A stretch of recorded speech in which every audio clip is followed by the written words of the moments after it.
টিফিনে কি নিয়েছি?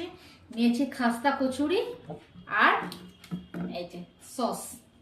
সসটা ঢেলে দিয়ে প্রথমে অল্পই নিই। এই যে সস দেখেছেন কি লাল মিষ্টি আছে, টেস্ট করেছি। একদম খাস্তা কচুরিটা, সব পড়ে যাচ্ছে রে। একটু সস দিয়ে খাই। এই যে সস, খুব ভালো লাগছে।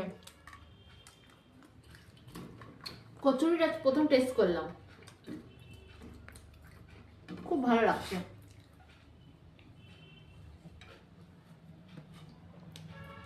এর ভেতরে দেখুন ছাতু আছে, এই যে বুঝেছেন, ছাতু ছাতু দিয়ে করেছে, খুব ভালো লাগছে। চাটনিটা বেশি ভালো, একদম মিষ্টি চাটনি।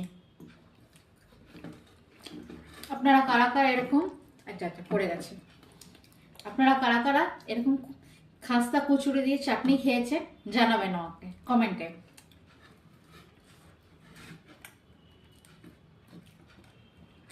এইটা হলো আজকের সন্ধ্যের টিফিন। রোজ মুড়ি খাই, রোজ অন্যান্য জিনিস খাই, আজকে ভাবলাম অন্য জিনিস খাই, তাই খেলাম খাস্তা কচুরি। আপনারাও খেতে পারেন সন্ধ্যের টিফিনে।